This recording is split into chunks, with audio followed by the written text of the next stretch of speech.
কেলেঙ্কারি হয়ে গেছে, বৌদি এসেছে। আজকে আমার চাকরিতে শেষ দিন, এটা কিছুতেই কমলাকে জানানো যাবে না। জানি তো, কিন্তু সেক্ষেত্রে কি করা যায় কিছু ভাবুন। প্রায় ঘন্টাখানেক হয়ে গেল আমাকে কেউ ডাকলো না। অনুষ্ঠানটা শুরু হয়ে যায়নি তো? উনি হয়তো ব্যস্ততার মধ্যে আমাকে ডাকতে ভুলেই গেছেন।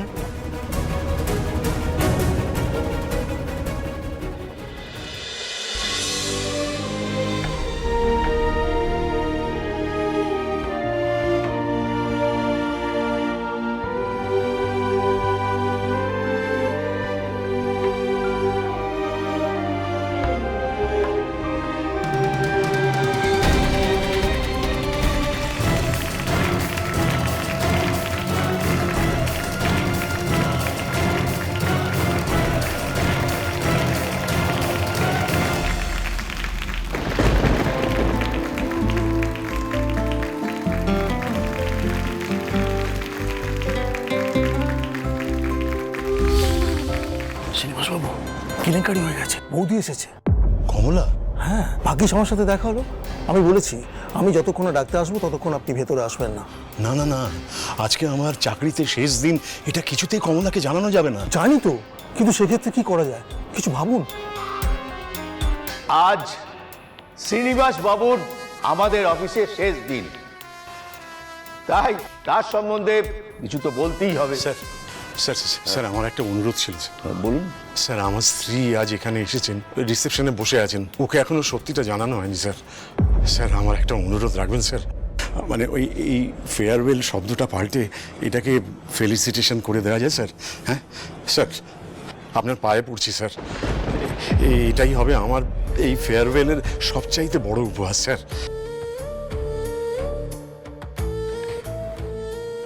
ঠিক আছে, দেখছি।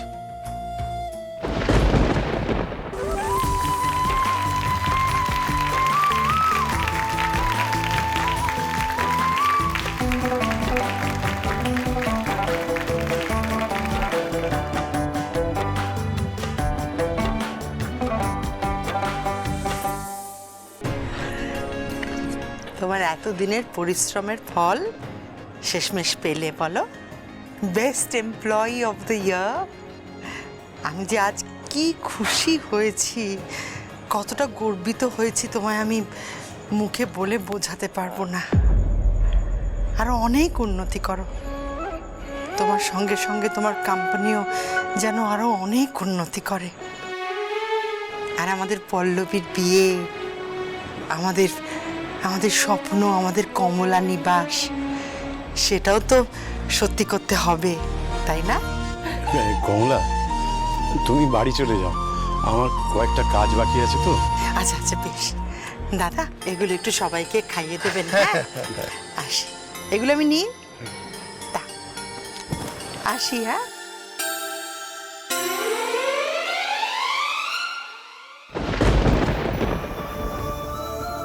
পল্লবীর বিয়ে, কমলা নিবাসের স্বপ্ন কিছুই আর পূরণ করতে পারবো না গো কমলা, কারণ চাকরিটাই আর নেই, ফুরিয়ে গেছে টাকার জোয়ান পাকাপাকি ভাবে।